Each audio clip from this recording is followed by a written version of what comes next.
So it's a great pleasure for me to launch the summit with our kickoff speaker, Dr. Darío Gil. Personally, I also want to thank Darío because when we built the Chicago Quantum Exchange many years ago, we approached our first industrial target, which was IBM. And honestly, in less than 5 minutes, Darío agreed to be our first corporate sponsor and launched a new postdoctoral program that gave students opportunities to work jointly between universities across the country and IBM Research. And here we are today. Dr. Darío Gil, at that time, of course, excuse me, was IBM Senior Vice President and Director of Research for IBM's Global Corporation Research Division, one of the largest research organizations in the world, spanning both quantum information science and AI, and he helped build these initiatives to the leading presence that they are today. But now, Darío is the Undersecretary of Science for the U.S. Department of Energy. His office is the nation's largest federal sponsor of basic research in the physical sciences, supporting all 17 national laboratories across the country for programs from advanced computing to fusion to nuclear and high-energy particle physics, to, of course, quantum science and technology, and biological and environmental research. He's the department's principal advisor on science and technology, and we're very fortunate to have him here with us today. Darío.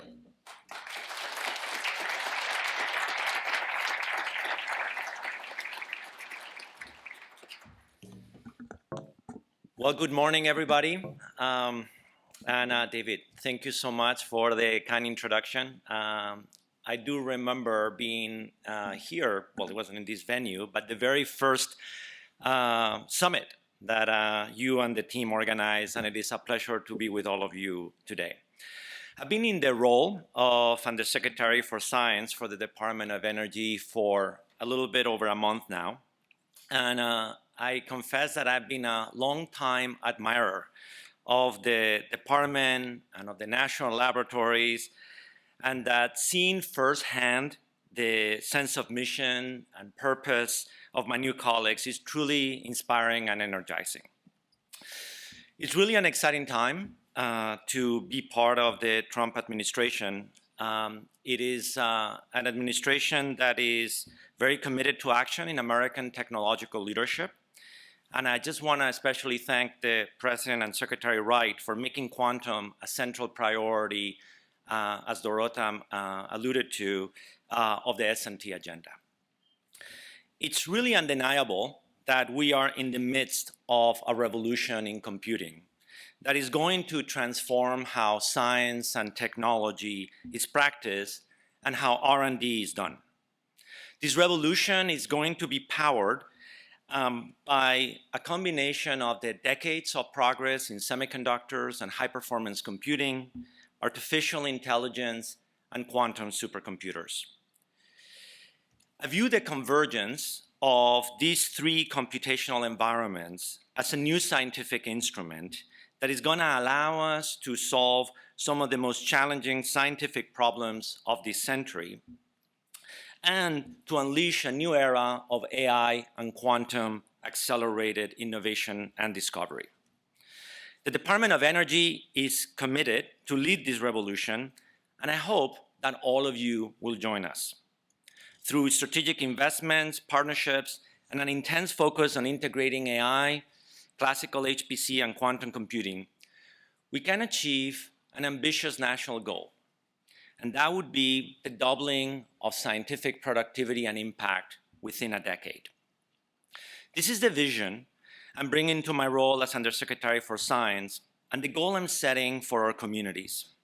DOE's decades-long investments in fundamental science have primed the community to deliver a capability that can fundamentally change the arc of scientific discovery. And as leaders of the QIS community, you're central to realizing this vision. So here's a goal. By 2028, we need to demonstrate the first generation of quantum computers, of fault-tolerant quantum computers, capable of performing the next frontier of scientific calculations. It is the time to build this first-of-a-kind scientific instrument for the nation. And we will, and we must accomplish this. The Department of Energy is distinguished in its ability to convene the scientific community to define a need aligned with our missions and then design and build novel capability with the potential to transform entire fields of science. There's no shortage of examples that we can point that demonstrate this. The world's brightest and highest frequency X-ray light and neutron sources, or the world's largest digital camera powering a ground-based telescope, among many others. And of course, the DOE's first-of-a-kind high-performance computing systems that have consistently broken performance barriers, most recently the exascale barrier, and built upon a commitment to high-performance computing at the DOE that spans over 70 years. This commitment culminated decades later with the Exascale Computing Initiative, a strategic and ambitious endeavor envisioned in the early 2010s. It established the challenging objective of deploying the first exascale supercomputer by 2023, with the power consumption capped an order of magnitude lower than original estimates. This ambitious target was not only met, but significantly surpassed. The exascale computing project was completed ahead of schedule and below its allocated budget, and delivered a leading computing ecosystem that included the world's pioneering exascale systems. But designing and building a novel capability isn't enough on its own. It must be operated and maintained to ensure the community benefits from the nation's investments. Today, the Office of Science operates 28 scientific user facilities, including 2 exascale systems at our leadership computing facilities that collectively support approximately 40,000 users annually. The operational model for our user facilities, a merit-based access systems provided at no cost to the user for published research and at cost recovery for proprietary work, remains the gold standard for large-scale scientific infrastructure. This large suite of facilities supported across the Office of Science's programs complements the breadth of our basic science portfolio and in many cases enables our most ambitious scientific endeavors. We're setting a similarly ambitious goal for quantum technologies as enablers of scientific discovery, and the user facilities are our North Star for this effort. In line with the President's R&D priorities memo, we're making focused investments in quantum information science with the potential for transformative impact. The DOE has been a leader in quantum science for decades, and our impact on the field has been extraordinary. One needs to look no further than this year's Nobel Prize in Physics, which was awarded to Martinez, Deboret, and Clark for their groundbreaking work in quantum electronics that was originally supported by DOE and conducted in part at DOE's Lawrence Berkeley National Laboratory.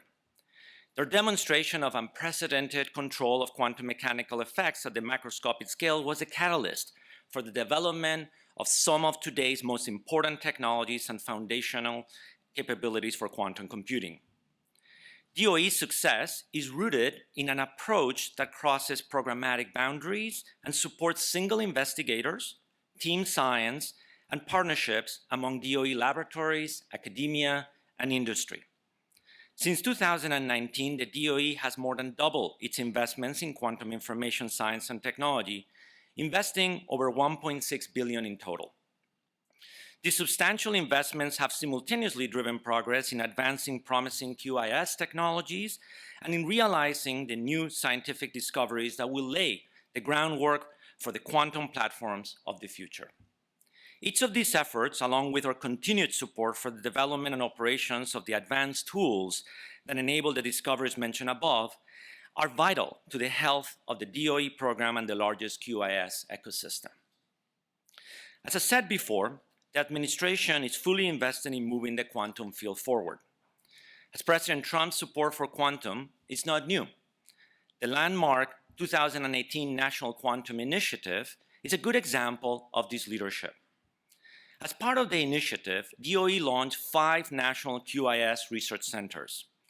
This program would not have been possible without decades of support from DOE and its sister agencies, building a community of scientific leaders that was poised to act quickly and decisively to take advantage of the opportunity to establish new multi-institutional, multidisciplinary team science projects.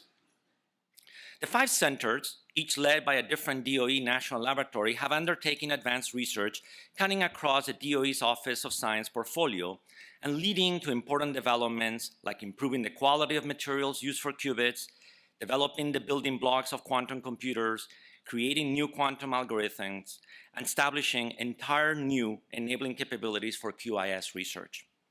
Among the many examples of significant accomplishments driving the field today, the centers demonstrated superconducting qubits with record lifetimes, neutral atom and ion trap quantum processors with hundreds of qubits, the use of superconducting cavities for high-quality, scalable quantum information processing, and the first quantum computer material simulation validated by a neutron scattering experiment.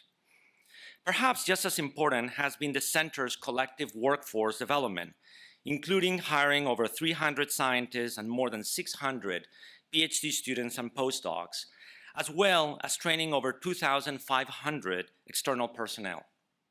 Collectively, the centers have established many partnerships and collaborations around the country and around the world. Through these efforts, the centers have laid the groundwork to realize scientific breakthroughs across the Office of Science portfolio, from high-energy physics to material science to computing and networking and biosciences. Today, I am excited to announce that DOE has renewed its commitment to the 5 national QIS research centers. Thank you. Thank you. With another investment of up to $625 million to support their new missions and ambitious goals in the next phase in their groundbreaking research programs. Entering the second phase of the program, the centers will bring together more than 50 academic institutions representing 22 states and the District of Columbia, as well as international allies and 18 industry partners. They will build on a foundation laid in phase 1 to tackle larger-scale focused research efforts with a potential to unlock new possibilities in technological development and basic sciences. The centers will address key roadblocks to quantum utility, eliminating errors to reduce noise and improve mitigation and correction, unlocking scaling by miniaturization and modularizing quantum computers via networks, and enabling scientific impact by developing new algorithms to directly apply quantum computing to real-world use cases. And they will work in a coordinated fashion to collectively act as a force multiplier for the entire QIS ecosystem. In addition to pursuing their individual goals, they will continue to work together on technical areas of common interest and on common goals related to workforce and public engagement. The private sector was a vital partner throughout phase 1 of the centers program, and with phase 2, this will grow, with existing partners deepening their relationships and new partners joining the effort. Partnership has been and will continue to be central to the success of the center program and represents the only viable path to realizing high performance and high availability quantum systems capable of addressing real scientific challenges. The beginning of phase 2 of the quantum centers is part of a new chapter in DOE's exploration of quantum information science and technology. I believe we are at an inflection point where the products of this exploration, nurtured through sustained efforts and support by this administration, DOE, or interagency partners, academia, and the private sector, will unlock a new era of American innovation and economic competitiveness. At DOE, we have set ambitious and audacious goals to deliver quantum capabilities while continuing to push the vanguard for scientific research. It is my goal for the DOE and a clear charge to all of you that we deliver a new scientific instrument to the nation by 2028. Although today's state-of-the-art quantum systems have crossed the 100-qubit barrier, we're still limited to gate depths in the thousands. Akin to the first telescopes that let us peer at objects beyond our immediate horizon, these early, noisy quantum systems offer us just a glimpse at the scientific possibilities of more sophisticated systems. The capability we aim to build will transcend the noisy intermediate scale quantum computers we have today and allow us to explore deep into uncharted scientific frontiers and will be more like advanced observatories than primitive telescopes.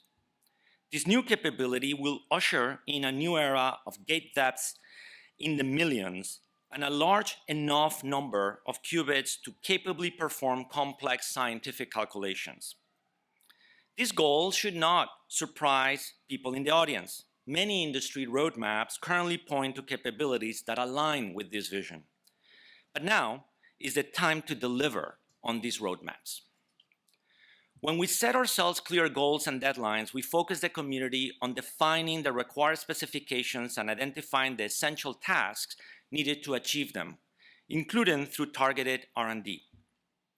Although I am emphasizing quantum computing, we know these systems will require seamless integration with classical high-performance backbones. So our challenge is clear. We are convening the talent of the nation across both the public and the private sector to shift the paradigm of scientific computing by delivering a quantum-centric high-performance computer that can not only tackle portions of today's HPC workloads, but can redefine scientific boundaries. Achieving this goal will spur US discovery, strengthen our national security, achieve our energy goals, and advance our economic leadership for decades to come. I care deeply about this field, and this priority for me is paramount. It is my promise to all of you that the DOE will be your steadfast partner in this endeavor.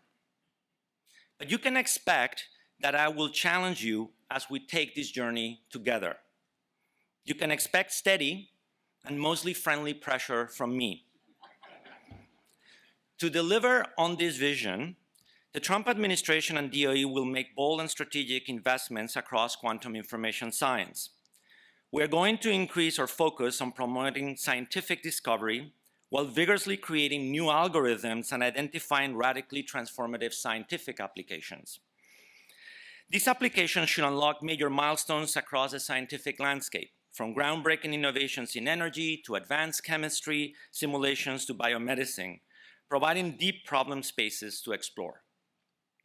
The ENIAC, the first large-scale general-purpose electronic digital computer, drastically evolved from its original goal of calculating ballistic tables to alter computation and enable Monte Carlo methods, hydrodynamic simulations, weather predictions, and complex calculations. Nearly 80 years later, quantum computing can follow a similar trajectory. Initial success in a few well-understood scientific applications can blossom into a profound capability that can reveal new knowledge inaccessible to even the most powerful classical systems. Currently, only a handful of use cases have been vigorously identified that would meaningfully utilize a quantum processor. Yet quantum computing offers an immense opportunity to pioneer both fundamental and applied R&D and to expand the space of use cases alongside their underlying computational science principles. Scaling quantum computers towards scientific computation beyond a single chip and enabling distributed entanglement across cryostats will involve accelerating the development of high fidelity and robust interconnects, new networking protocols, algorithms, and architectures. These advances inherently rely on innovations in materials, fabrication, error correction, computational science for information systems, and system design and control. A critical component of this endeavor is ensuring that we have the robust and secure infrastructure and supply chains needed for rapid innovation across the QIS landscape. This includes support for R&D programs that yield new materials that can enable improvement upon today's quantum technologies, the characterization tools needed to deeply probe them, and the infrastructure necessary to produce the most successful ones at scale. Like classical high-performance computing, delivering on this vision and pushing the frontiers of quantum hardware will require deep partnership between our national labs, industry, academia, and our government colleagues. The US spends close to $1 trillion annually in R&D, and the private sector is the largest contributor with more than $700 billion in fiscal year 23. I highlight this because the path to a scientifically relevant quantum computer will require industry. And it is my belief that if we are to achieve something of lasting significance aligned with the vision I have outlined, we must tap into the entire QIS enterprise, fully leveraging the private sector. Further, the sustained success of the quantum industry will require robust partnerships with the public sector and US universities. Let me be clear, the goals we have set will not be realized by any single lab or single investigator or even a single company. Though efforts from individual research groups are vitally important and will always have a central role to play in DOE's mission and QIS program. But building a new capability for science requires partnering across fields, institutions, and sectors. DOE has a long history of leveraging partnerships to realize novel capabilities, especially in computing. The realization of exascale computing would not have been possible without tight partnerships between DOE, its laboratories, leading chip producers in industry and system integrators, as well as direct DOE support for targeted industry R&D. But the ambition of our goals requires strategic partnerships that can more effectively mobilize the breadth of our S&T capacity as a nation. And the seriousness of the competition we face around the world requires that we pursue the agile modes of collaboration that are faster and more nimble in their execution than previously used. The announcements just last week of our partnership with leading AI companies to build new cutting-edge AI supercomputers at Oak Ridge and Argonne National Laboratories demonstrate the department's commitment to leverage public-private partnerships that will dramatically accelerate the pace of delivering novel capabilities to the nation's researchers. We must secure US leadership in the decades to come, and that means ensuring a full pipeline of scientific discoveries that will be the basis for the quantum technologies of the future. Our vision of a new platform for discovery, coupled with DOE's long-standing approach to support R&D across scales, can ensure we remain well-positioned to be the undisputed leaders of this revolution in science and technology. The vision that I've outlined today will be led by DOE and its laboratories in partnership with federal departments and agencies, universities, and industry. But this vision is part of a larger whole-of-government effort that DOE has been part of for many years. As I mentioned, DOE has been a leader in the National Quantum Initiative since it was authorized by Congress and signed into law by President Trump in 2018. I remember clearly and fondly my efforts and those of my colleagues in the community to advocate for the passage of the NQI Act, including by bringing exquisite hardware into the halls of Congress to help make tangible for lawmakers the promise of this technology. This isn't just a priority for me, it's a priority for the Secretary and it's a priority for the President. We will have more to say in the coming weeks about DOE's forthcoming efforts in quantum and AI for science. I also look forward to working with my colleagues in Congress to pass a reauthorization of the National Quantum Initiative Act, ensuring DOE and our interagency partners have the tools and resources needed to execute a collective vision of quantum leadership for the country. The time is now for DOE and our community to leverage decades of investments in quantum science and technology and build an unprecedented integrated platform for scientific discovery. There is no doubt that our most formidable competitors and geopolitical adversaries aim to achieve similar goals to those I've outlined today and reap the benefits in economic and national security that would come with success. We cannot allow that to happen, and it is unacceptable for the US not to lead in quantum and AI. I intend to be the community's biggest advocate, but also to hold you all and myself accountable for meeting these goals. Our success in this effort will open doors to transformation across science and technology. This is not only the Department of Energy's legacy, but yours too. Let us come together with the focus necessary to deliver these contributions. The success of our nation is depending on us. Thank you, and let's get to work.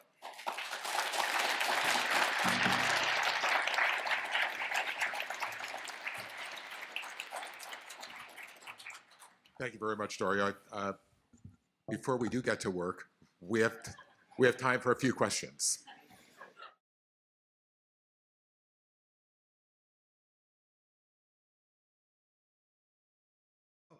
Well, thank you very much for this amazing talk. I was very glad that you mentioned this exascale plan that took, almost more than a decade to achieve. I'm wondering if you also see something similar in the realm of quantum and AI capabilities at the Department of Energy. Would there be a strategic plan that takes us years to accomplish? And would this plan include things such as, benchmarks for energy usage or for efficiency, so that we make it very, very amenable for these technologies to be adopted? Yeah, thank you for the question. Yes, the exascale program is definitely an inspiration for what we want to do, but we're going to go even beyond that. And so we envision that this revolution in computing that I was alluding to, like leveraging HPC, leveraging AI supercomputers, building a new quantum supercomputing capability, is going to be, part of our strategy. Frankly, I think forever, right? It is we need to demonstrate on each front that we have state-of-the-art capabilities. Then we need to combine all of them and apply them for scientific workflows to accelerate discovery. And we will have then a series of milestones to demonstrate discrete capabilities, the integrated platform capabilities, and then a portfolio of grand challenges that exercise that new scientific instrument. And so what we want to do, but if you look at the exascale program, which was a wild success, indeed from beginning to end was a decade-long process. But one characteristic that we have to be aware of today is that the pace is accelerating dramatically. So while we absolutely will have decade-long programs and even longer, we also have to have the urgency of what we need to deliver every year on a year-on-year basis. So it's a combination of that faster pace of delivering and capability with a long-term commitment that is going to be the hallmark of our strategy. Great stuff. In terms of the commercialization side of things, could you talk about the vision there to accelerate that? For example, I believe one of the write-ups of the National Quantum Initiative includes the discussion of sandboxes, the creation of sandboxes. Anyway, can you just comment on that? Yeah, so look, we want a vibrant, not just vibrant, we want the leading quantum industry in the world here in the United States. And that means that insofar, if your question around commercialization, I imagine you meant from the national laboratories and perhaps, university partners, I'm taking, sort of for granted that industry is trying to commercialize this technology. That is one of the areas also that we want to prioritize and to be creative in novel partnership models in doing that. But let me expand a bit on this idea of creating a capability and a scientific instrument, because then that creates a long supply chain too of commercialization opportunities for discrete technologies. When one sets a goal, like I was given the example of a telescope, you have a defined date with a defined performance criteria, and that generates also a deadline and a supply chain of participating, of components that you got to bring together, engineering that you have to, bring forth, et cetera. And I think it's going to be a similar situation with quantum. When we set defined goals of bringing new capabilities, new scientific instruments, ultimately with a North Star of creating user facilities and things of the sort, that also will bring clarity to many more stakeholders in the supply chain and in the R&D pipeline, such that they can imagine themselves being part of that scientific instrument, being part of those capabilities. And then that will create its own incentive also for commercialization and then also adoption. We've got such a wonderful, amazing group, one of the largest ever for quantum here live. But we also have our great people on the Zoom call. So I want to do one question from the Zoom. Gregory? Hi there. We have one question from online so far, and that's Given the increase in pace that we're discussing for scientific research, what is the plan to build up sufficient personnel in scientists and technicians and all the rest to fulfill that pace goal? Look, that's an indispensable element of this entire equation. So, I mean, it's a testament of what we see here, and Dorota was highlighting examples of University of Wisconsin, but I think we could go through dozens of institutions across the United States that they have concluded that they want to have programs in quantum information science and quantum technologies, including new degrees. And also, when you go to universities, you see the enthusiasm of the students in joining and participating in this field. So encouraging and strengthening, and it's my encouragement to all universities to continue to deepen those investments, will make a tremendous difference. I mentioned some numbers also of the quantum information science centers and the renewal that we have announced today. That also includes a very significant workforce development effort. And then, of course, industry in its own right is a big participant as they grow their workforce, and they have many leading companies, in quantum technologies, have their own programs of education, workforce development, and training around that. So I feel, bullish on the growth that we're seeing in terms from sort of investments of different institutions. And then I'll make one more point. Part of the success is going to also rely on convincing our colleagues across computer science and other existing engineering disciplines that their skills and talents are necessary to make quantum a success. So it's not only educating the new generation of quantum natives, but it's also bringing and adopting, and sort of encouraging colleagues across the science and engineering enterprise to join the quantum community. Well, with that, I think we'll thank Dario again and Thank take our you. break.